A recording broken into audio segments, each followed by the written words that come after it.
Hotep, everybody. This is Michael Imhotep, founder of the African History Network and host of the African History Network show. It is Sunday, June 23rd, 2024, and we are live. I wanted to come on and talk about my new online history course that is starting up today. I'm getting ready to jump off of here and start teaching this class. It's called Black Resistance Movements from the Haitian Revolution, U.S. Civil War, Civil Rights Movement, and Black Power Movement, 1800 to 1968. So this is an exciting 10-week online course that I'm teaching. I wanted to come on and give you all a brief overview of the class. Okay, so this class focuses in on history from 1800 to 1968 till about 1971 with the start of the war on drugs, declared June 17th, 1971 by Richard Nixon. Okay. And this class focuses on what leads up to the Civil War taking place. What are some of the laws and policies put in place that lead us to where we are right now? We deal with the Jim Crow era, the Reconstruction era, in the aftermath of the insurrection that we saw on January 6, 2021 at the U.S. Capitol. Many leading historians drew parallels between the violence that we saw January 6, 2021 and the Reconstruction era, which is from 1865 to 1877. Okay, the Reconstruction era, right after slavery ended. The period of political revolution directly following the American Civil War.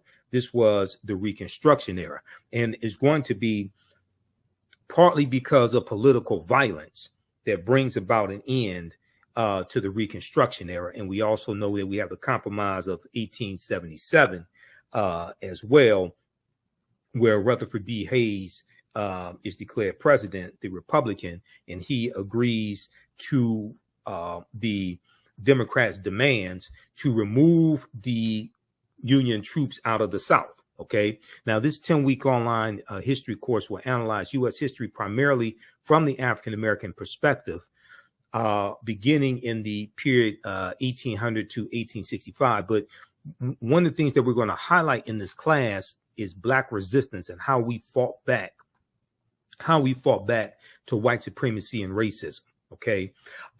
This course looks at different ways African Americans fought back against racism between 1800 to 1968. Your understanding of politics is directly related to your understanding of history. Your understanding of politics is directly related to your understanding of history. We'll analyze U.S. history primarily from the African American perspective, beginning with the Haitian Revolution, which is 1791 to 1804, and the Louisiana Purchase of 1803, because the Louisiana Purchase of 1803 and the Haitian Revolution, those two events are related. And we know that the Louisiana Purchase is going to double the size of the U.S. at the time. And the U.S. is going to get 828,000 square miles of land from France. And one of the reasons why France sold this land is because France and Napoleon and were getting their behinds kicked by the Haitians in their colony of Saint Dominique that those Africans are going to call Haiti. Okay, and then we call it Haiti. And Haiti is the Arawak word for that island nation of Haiti. Okay, this is where that comes from, Haiti. And we talked about this in my class, the class that I taught yesterday, Ancient Kemet, the Moors, and the Ma'afa, Understanding the Transatlantic Slave Trade, where they didn't teach you in school. That Haiti is an indigenous Arawak word, which means mountainous land, so we're going to deal with this history, and then you could trace that history of the island of Hispaniola, or what Christopher Columbus called La Isla Española, the Spanish island, and the word is anglicized to Hispaniola.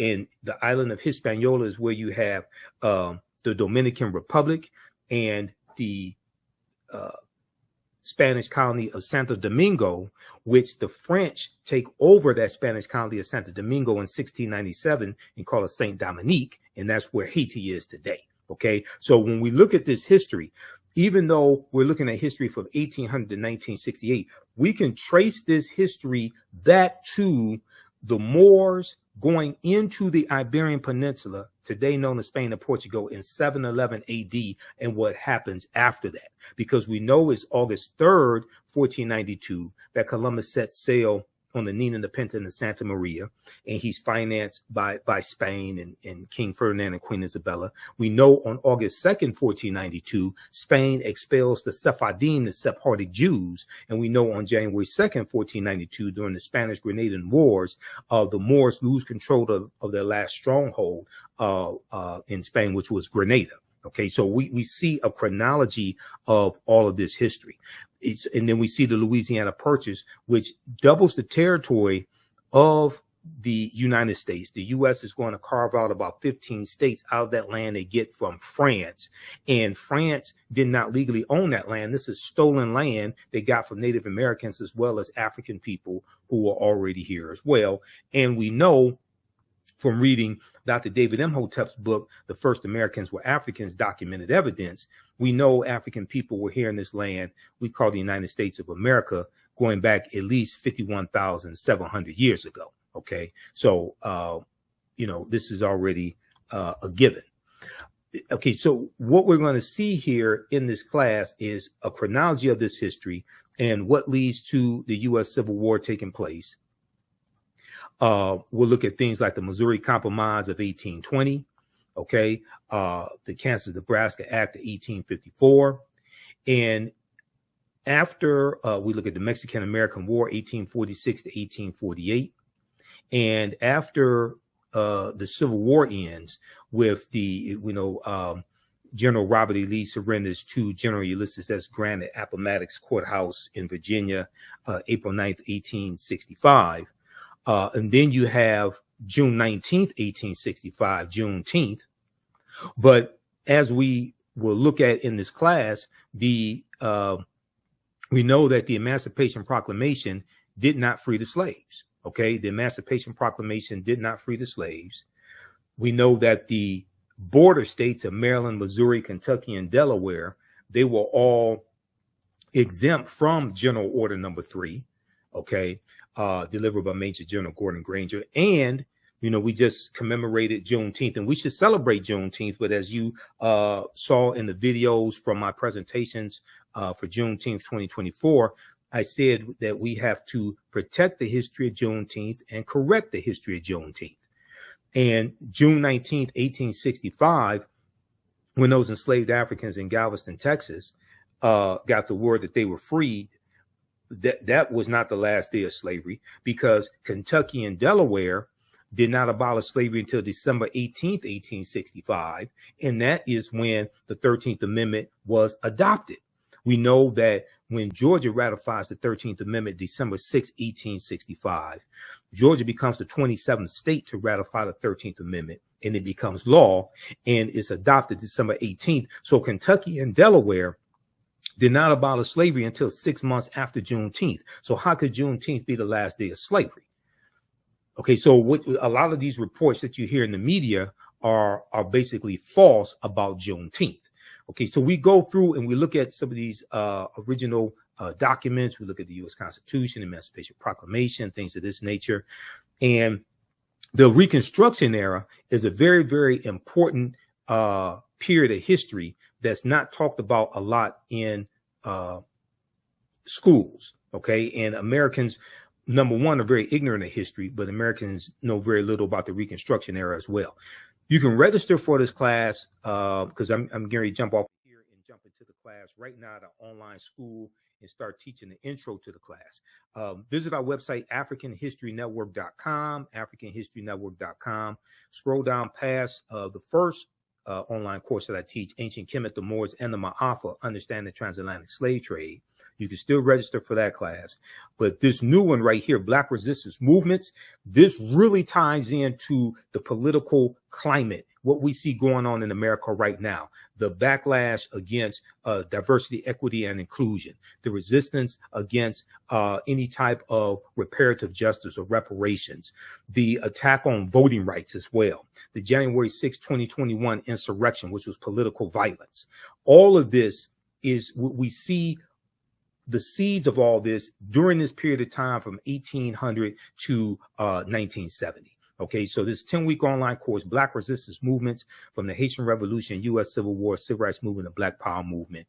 You can register right here for it. Click right here, register for full course. It's on sale, $80. You can register for both classes. We have a bundle pack for $120. It's about a $300 value. There's going to be some bonus content. You're going to get my Juneteenth lecture free when you register for this new class as well, Black Resistance Movements. Okay, so visit our website, AfricanHistoryNetwork.com. and register for it, and we'll see you in class.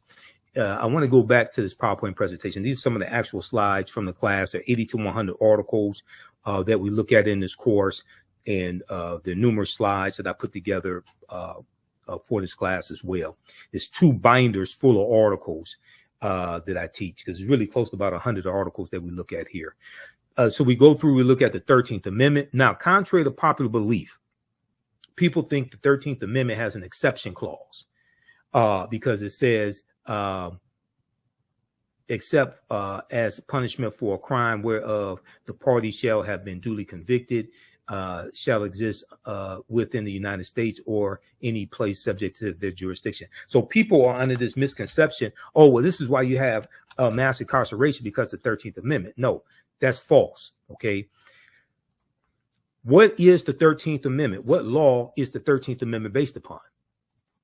The 13th Amendment is based upon what's known as the Northwest Ordinance of 1787. The Northwest Ordinance of 1787 dealt with the Northwest Territory. It dealt with Michigan, Ohio, Indiana, Illinois, Wisconsin, and Minnesota. The Northwest Territory is one of the main reasons why the Northwest Ordinance, I should say, the Northwest Ordinance of 1787 is one of the main reasons why places like Michigan, where I live, had very low levels of slavery, because the Northwest Ordinance basically abolishes slavery in the Northwest Territory.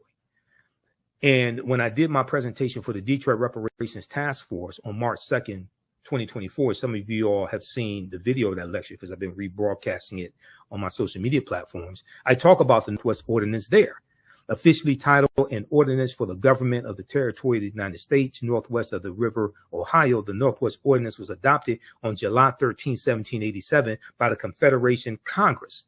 Okay, this is the same Congress. This is who drafts the U.S. Constitution. Okay, in 1787 at the Philadelphia Convention, the Confederation Congress, the one-house legislature operating under the Articles of the Confederation.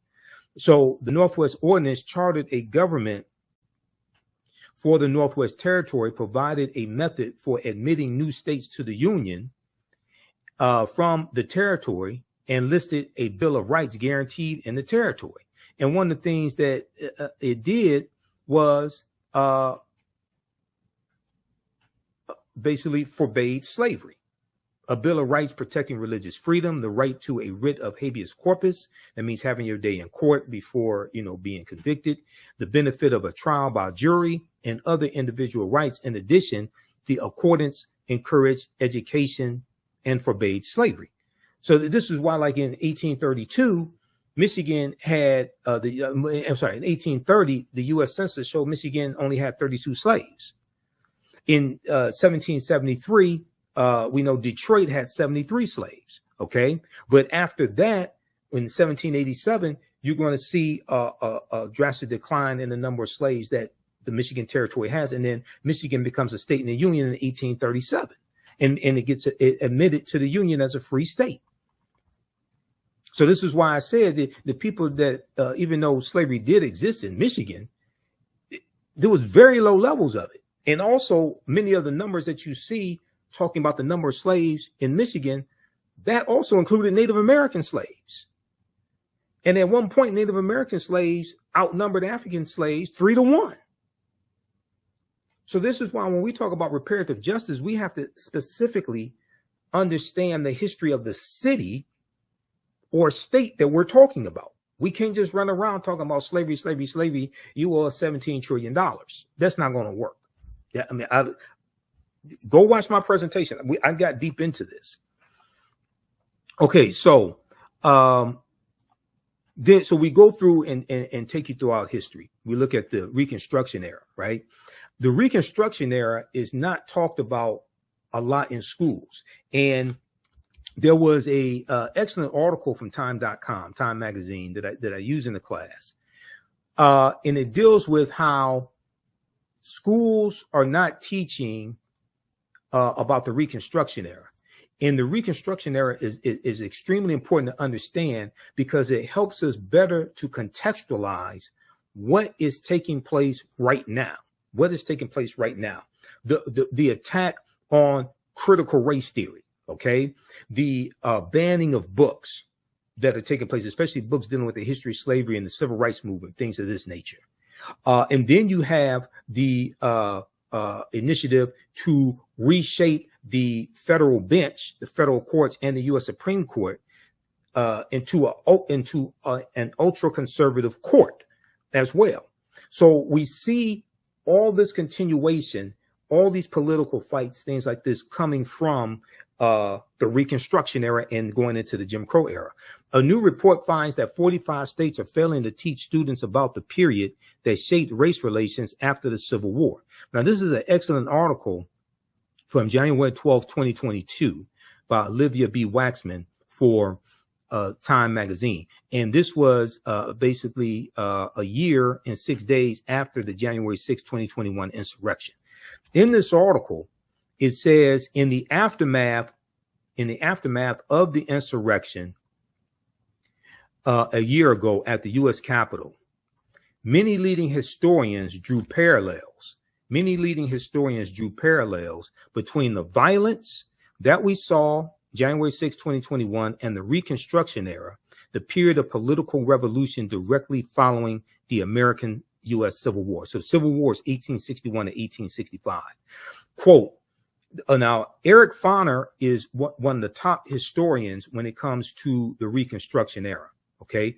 Historian Eric Foner said, quote, the events we saw reminded me very much of the Reconstruction era.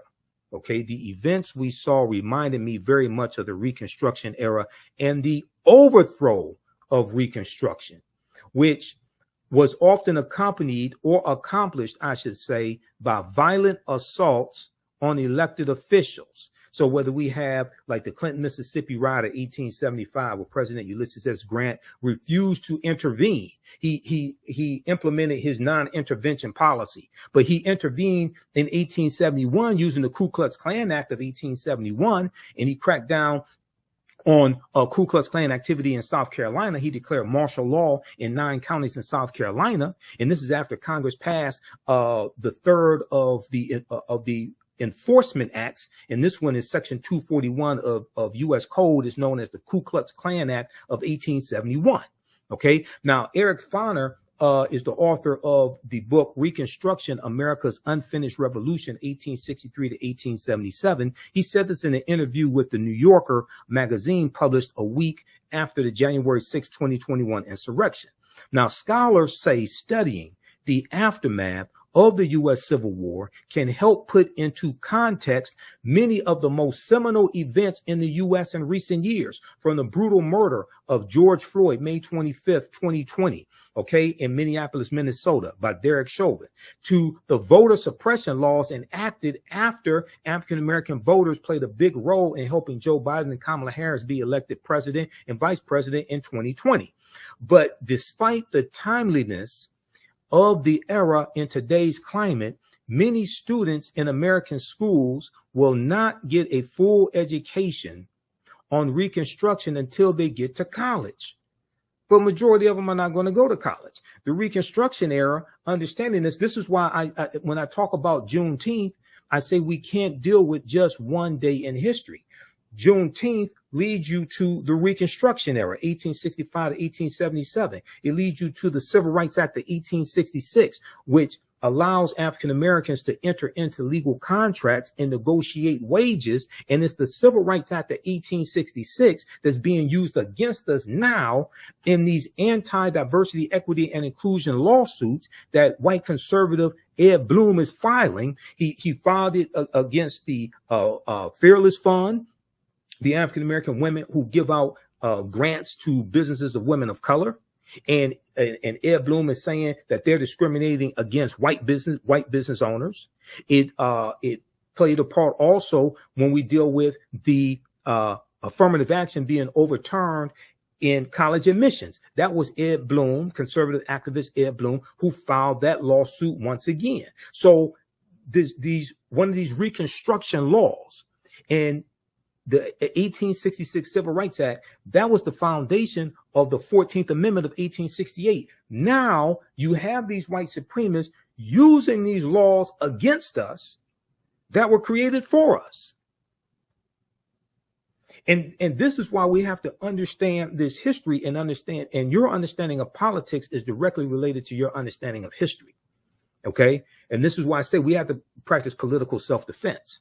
Understanding how these laws and policies impact African Americans, impact our economic condition, how to weaponize our vote, how to fight back against these people, take them out of power, vote them out of office, and understanding how to protect gains that have already been made. If you don't understand history, you don't understand the gains that have been made. The attack on voting rights, Senate Bill 201, okay, coming out of Georgia. That's very similar to the attack on voting rights, African-American voting rights that we saw at the Mississippi State Constitution, the Mississippi State Convention in 1890, okay, shortly after Reconstruction ends. And they're rewriting the Mississippi State Constitution to oppose poll taxes and literacy tests, to suppress, it was specifically designed to suppress the African-American vote. There's an excellent article from the Washington Post called The Mississippi Plan to Keep Blacks from Voting in 1890. Quote, "We came here to exclude the Negro," end quote. Now, that quote, "We came here to exclude the Negro," is a direct quote from Solomon Saladin Calhoun, who was the white county judge who presided over the Mississippi State Convention. And he said, "Let's tell the truth. If it bursts the bottom of the universe, we came here to exclude the Negro. Nothing short of this will answer." Because African Americans were the majority of the population in Mississippi, and we were the majority of the voters. Okay. So they're trying to take back power. They imposed, the delegates eventually adopted a literacy test and a poll tax geared to suppress the black vote in a state with a black majority. The Mississippi Plan became the model throughout the South, part of a raft of racially oppressive Jim Crow laws that ended Reconstruction. What you're going to see is other states adopt similar laws. South Carolina, 1895, Louisiana, 1898, Alabama, 1901. You're going to see Georgia, Oklahoma. It's the same thing that happened after Senate Bill 201 passed. Okay. Out of Georgia, other states, especially many of these former Confederate states, they started passing similar bills. Okay. And what are they doing? They're cracking down on mail-in ballots, okay? And they're trying to find ways to suppress the votes of African Americans, Latinos, Asian Americans, white college students as well. It's not just targeting African Americans. We are the main target, though, because we have historically been targeted, because there has always been a fear of African American political power in this country. Read the article from motherjones.com. Now, you know I'm a national political commentator. You see me on Roland Martin Unfiltered every Friday. You see me on the African History Network show. I just did Attorney Areva Martin show this week as well, this past week. You know, she's a CNN legal analyst, Areva Martin. So I was on her radio show on 1580 AM KBLA out of Southern California, which is Tavis Smiley's radio station.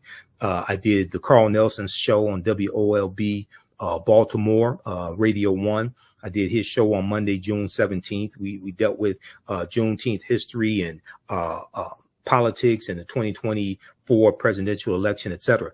Look at this article right here, May 13th, 2021. Leaked video, Dark Money Group brags about writing GOP voter suppression bill across the country. Quote, we did it quickly and we did it quietly, end quote, said the executive director of Heritage Action. Now, this is an excellent article that I use in my classes. This is written by Ari Berman and Nick Sergey.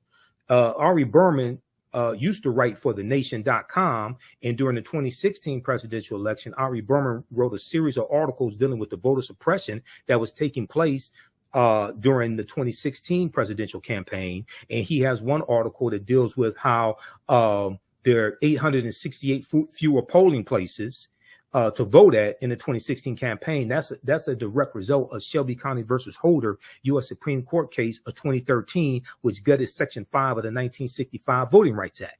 Well, the reason why you needed the 1965 Voting Rights Act is because of what happened in Mississippi in 1890 at the Mississippi State Convention, and what happened in Florida in 1889 when Florida was the first state to have poll taxes, and what happened in South Carolina, in Georgia, in Alabama, when they rewrote their state constitutions.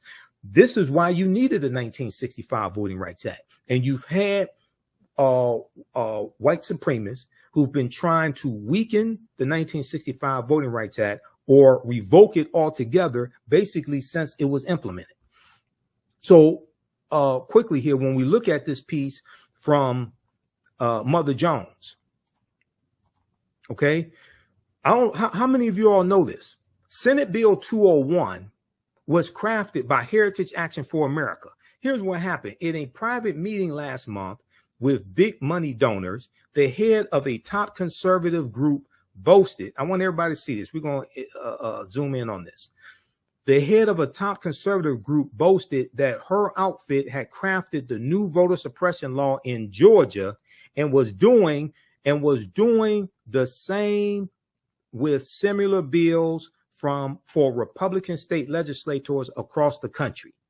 They did it with Senate Bill 201 in Georgia, and they did it with other similar bills in Republican state legislators across the country. Quote, in some cases, we actually draft them for them, end quote, she said, or we have a sentinel on our behalf, give them the model legislation so it has that grassroots from the bottom up type of vibe, end quote.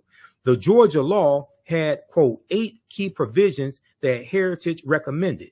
Jessica Anderson, the executive director of Heritage Action for America, a sister organization to the Heritage Foundation, told the foundation's donors at an April 22nd gathering in Tucson, Arizona, in a recording obtained by the watchdog group documented and shared with Mother Jones.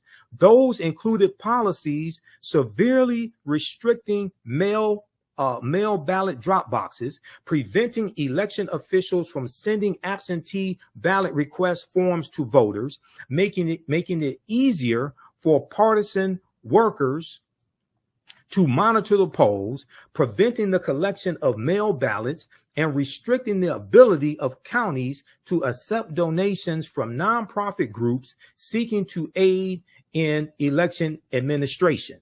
Okay, now this law was signed into law by Georgia Governor Brian Kemp, and when he signed it, he was in a room with all white men.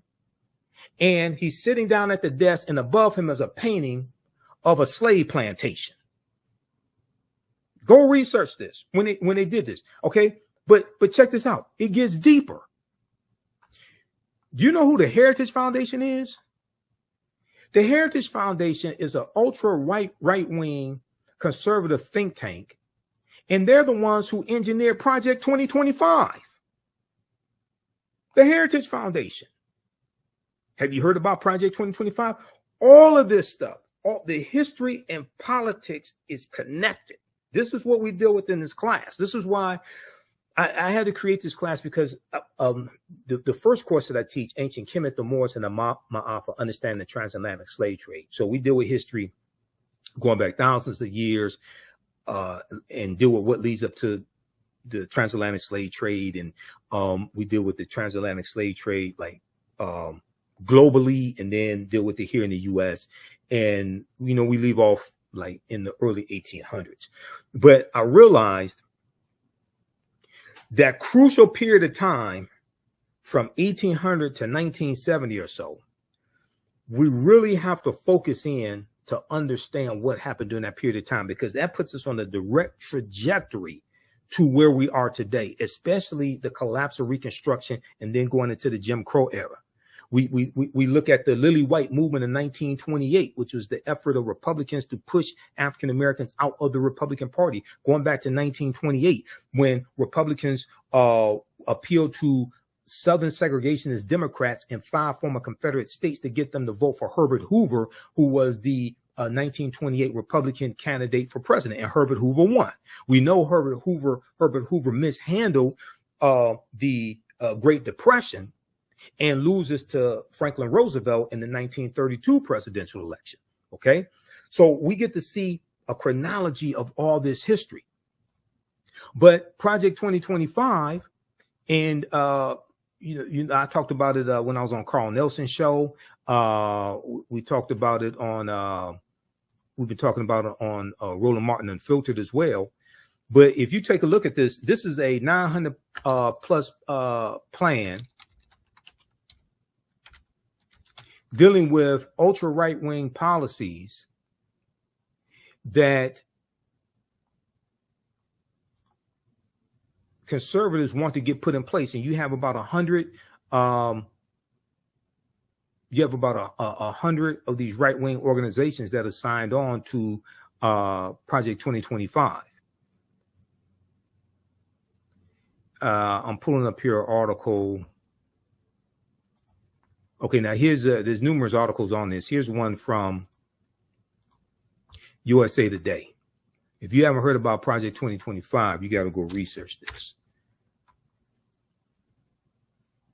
What is Project 2025? The Presidential Transition Project Explained. Now, this is from June 10th, 2024 from USA Today. This deals with giving more power to the president. This deals with getting rid of the Department of Education. This deals with the nationwide ban on abortion. This deals with weaponizing the Department of Justice as well. I mean, this stuff is deep. This deals with politicizing federal employees and getting rid of thousands of federal employees and implementing a loyalty pledge as well to be a federal employee. What is Project 2025? The Presidential Transition Project Explained. This is from the USA Today. The detailed plan to dismantle and reconstruct the government laid out by conservative groups known as the 2025 Presidential Transition Project has critics up in arms over its apocalyptic and authoritarian nature. The Heritage Foundation, a conservative think tank in Washington, D.C., led an effort to create the more than 900-page mandate for leadership published in April 2023. So this is the type of planning these people are doing. Reimagining the executive branch and presented a plan to overhaul several government agencies, including the FBI, for the country's next conservative president to follow. Now, the Heritage Foundation did something similar in 1980 with their mandate for leadership.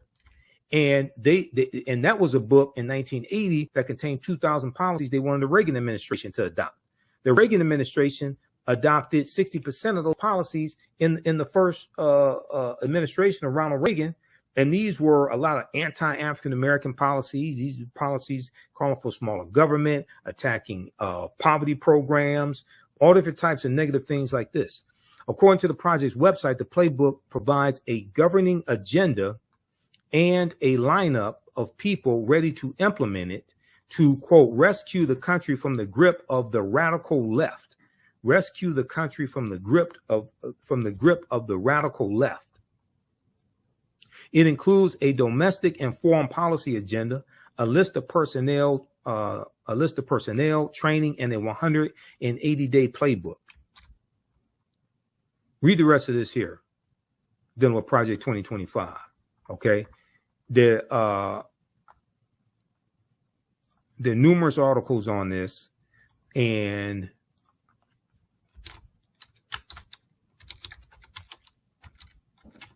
let me pull up something here. This is one from, let's see.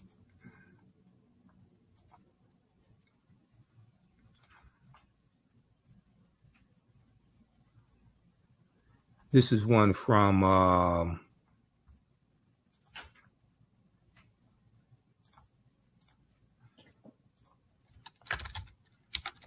I'm not going to pull up that one. That's a video.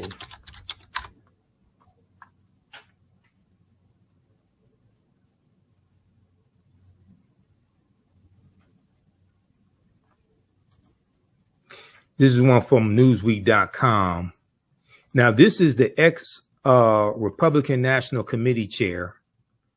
This is Michael Steele, who's African-American. And he's confronting, so on the weekend on MSNBC, co-hosted by Michael Steele, they just had the guy who's the head of the Heritage Foundation on the show. They had him on this weekend. It was Saturday. They had him on Saturday, June 22nd. Ex-RNC chair confronts Republican on Project 2025 plan to gut government, 2024. Michael Steele, former chairman of the Republican National Committee, confronted Kevin Roberts, president of the Heritage Foundation, on Saturday over Project 2025, a plan that includes firing up to 50,000 federal government workers. A plan that includes firing up to 50,000 federal government workers. Now, African Americans make up 18.4% of the 370,000 federal employees. So when you talk about firing 50,000 federal government workers, you're talking about firing a lot of African Americans. In August 2023, conservative think tank, the Heritage Foundation, in collaboration with other right-leaning groups, published its Project 2025.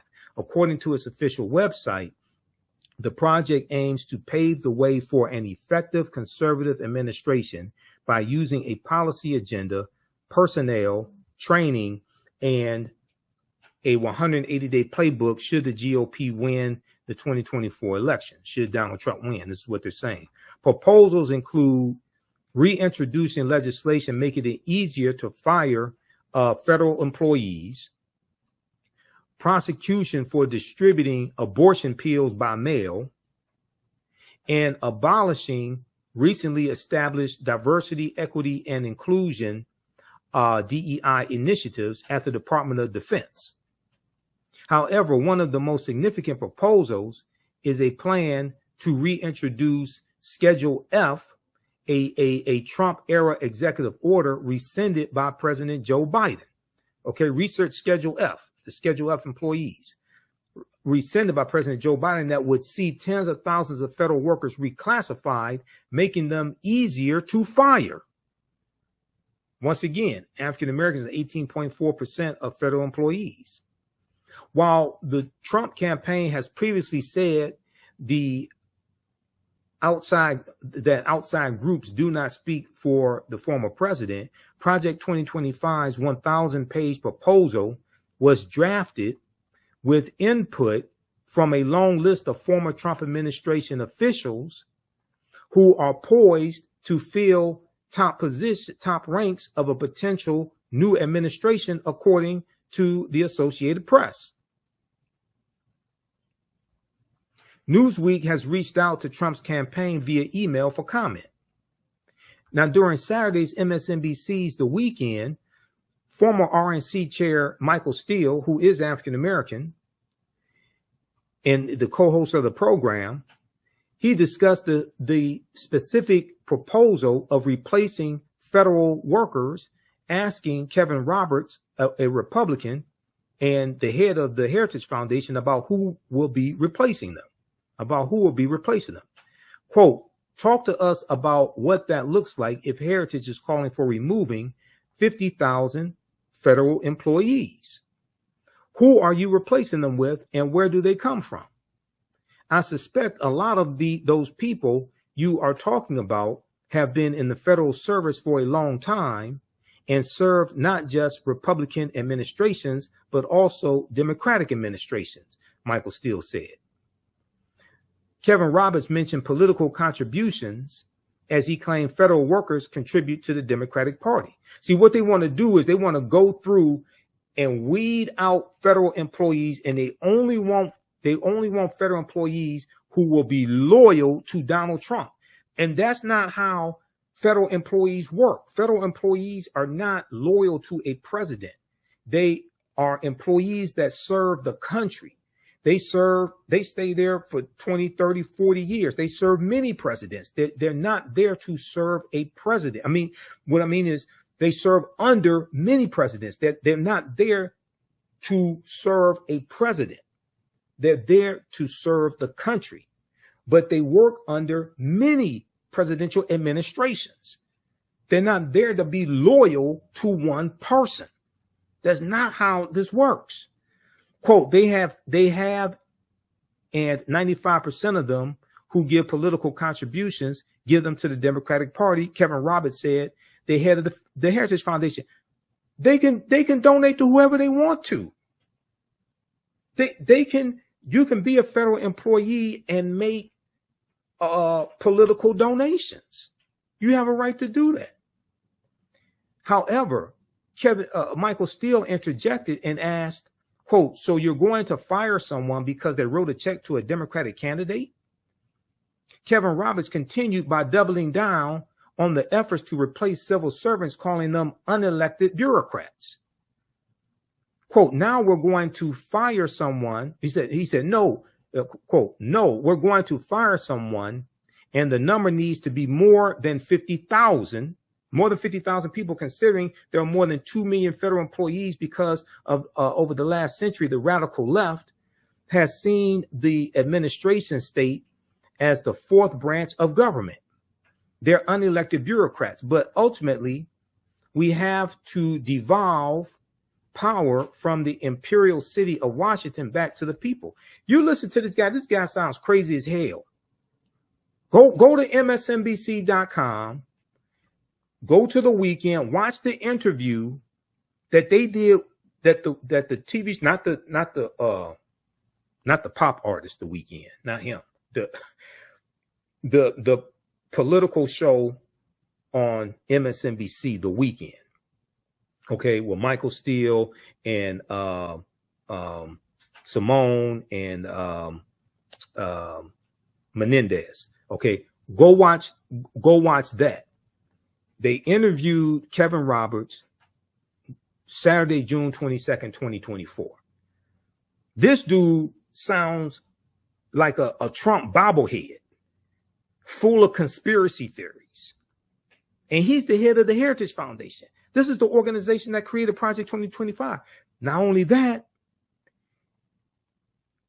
the 226 federal judges that Donald Trump got confirmed, and the 3 Supreme Court judges, those judges came from lists submitted to him from the Heritage Foundation and the Federalist Society. Go research that.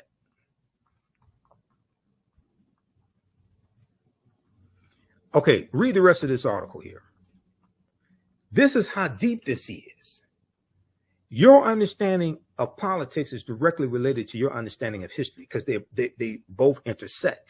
And when we study history from 1800 through 1970, and we're going to end in 1971 with Richard Nixon declaring his war on drugs after he ran for president in 1968 and won in 1968, and he won on the platform of law and order, which basically means lock up black people, protect white people. And he ran on a backlash to the civil rights movement, the Black Power movement, the rebellions taking place across the country, attacking the anti-poverty programs that the Great Society programs from President Johnson. He attacked a lot of those programs as well. Okay. So so how do you all like this type of information? Give us a thumbs up, give us a heart, give us a like.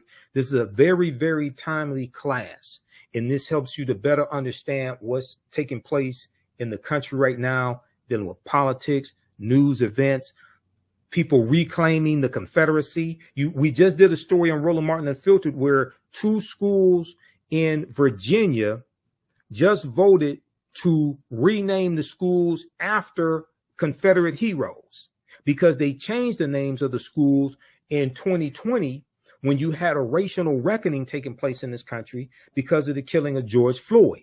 Now you see a recalibration. Now you see people trying to go back to the way it was because they want to hold on to white supremacy.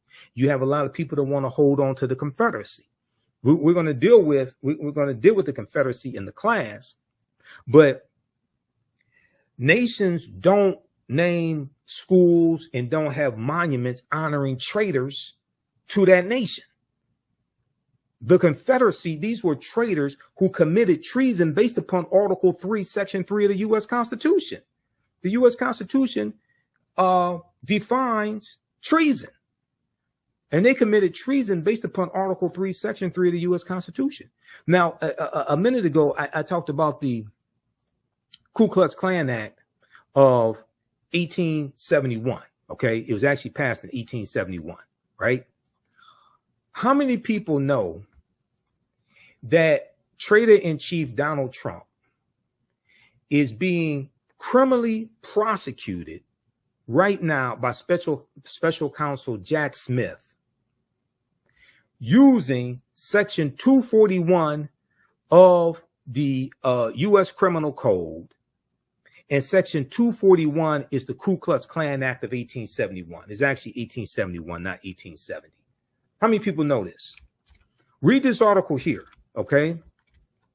And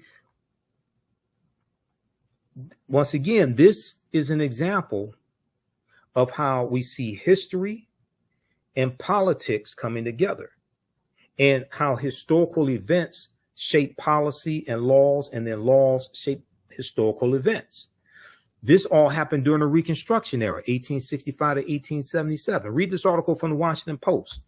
Trump is charged under civil rights law used to prosecute KKK violence. Trump is charged under civil rights law used to prosecute KKK violence. The provision was originally adopted in 1870 and was intended to protect the newly codified rights of Black citizens after the Civil War. Well, it was the U.S. Department of Justice that was actually prosecuting these Klansmen. And the U.S. Department of Justice was created in 1870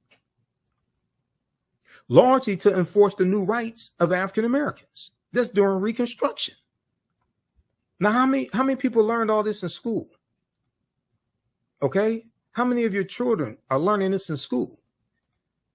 So then, when you see, this is why if you see me on Roland Martin Unfiltered and on the African History Network show, I tell you the work that Kristen Clark is doing in the Civil Rights Division of the Department of Justice, the work that Merrick Garland is doing, because the prosecution, the investigation, number one, and the prosecution of the January 6, 2021 domestic terrorists, that is the largest investigation the U.S. Department of Justice has ever done since they were created in 1870. And one of the main reasons why those domestic terrorists attacked the U.S. Capitol is because 16.9 million African Americans voted for Joe Biden and Kamala Harris. And then the day before that attack, January 5th, 2021, you had the special election in Georgia, once again, Georgia, and Senator Raphael Warnock won his election. Okay, the African-American senator, he won his election. And John Ossoff, the Jewish candidate, Democrat, he won his election, which gave Democrats a slim majority in the Senate. So there was a lot of racial animus that was driving this hatred that we saw explode in Reconstruction-like era violence and them assaulting over 140 police officers Yet Donald Trump says he loves police officers and he backs the blue. But he sat there for 187 minutes in the White House watching it on television and did absolutely nothing. He backed the blue until the coup. That's what happened. He backed the blue until the coup. All right, so visit our website. How do you all like this type of information? Who still needs to register for this online history course? I'm about to get out of here and jump into the class and start teaching this class. Visit our website, AfricanHistoryNetwork.com, AfricanHistoryNetwork.com. Scroll down. We have my new Juneteenth lecture there. It's a 3-hour lecture. If you register for this class, you're going to get the Juneteenth lecture in digital download format. Okay. But you can order it in DVD or digital download format. You can register for the first class I teach, Ancient Kemet, the Moors, and the Ma'afa, Understand the Transatlantic Slave Trade, what they didn't teach you in school. Now, we do the sessions live. All the sessions are archived and recorded. You can go back and watch these anytime. So even after the course is over with, you can still go back and watch the class. Okay. A year from now, 2 years from now, you'll still have full access and you can watch the class. This content is PG-13, so you can use this with your children. Okay, so it's not overly graphic. I don't do a lot of cursing or anything like that. And it's very visual. So there's articles that we reference, books that we reference. I show you usually the book references on the screen, so you don't have to buy any of the books if you don't want to. But register here. We're going to do a class introduction right now. I teach this at my online school, so you can register for this course. Click right here, register for full course at AfricanHistoryNetwork.com. We just posted a link here in the thread of the broadcast. You can also support the African History Network, $ the AHN show through Cash App and through PayPal, paypal.me/the AHN show. It helps us keep doing the research, stay on the air, keep broadcasting, pay some of the bills. This is our official Cash App account, $ the AHN show, SHOW. When you go to it, it'll say Michael. There's some like 5 or 6 fake African History Network Cash App accounts out there that I have identified, like these right here. Oh, and you can click on a Cash App link right here. Here's our QR code. Okay. And then here's our link for PayPal as well. This helps us keep doing the research, stay on the air, keep broadcasting, pay some of the bills, finance our Sunday night show, the African History Network show. I usually do that Sundays, 9 p.m. to 11 p.m. Eastern Standard Time on our social media platforms as well. All right, we have to get out of here. Hopefully you learned a lot today. You can email me through the website if you have any questions, AfricanHistoryNetwork.com. We'll see you in class. Remember, right now is correct wrong behavior. What you do for yourself, what you do to yourself, and what you allow other people to do to you and get away with is based upon what you think about yourself. What you think about yourself is based upon what you have been taught about yourself. What you've been taught about yourself is based upon everything you've read, heard, and seen about yourself. So when you control the radius of a man or woman's thoughts, you can control the circumference of his or her actions, because the mind can't do or teach what it doesn't know. And your understanding of politics is directly related to your understanding of history. Okay, so we'll see you in class. Listen to the African History Network show.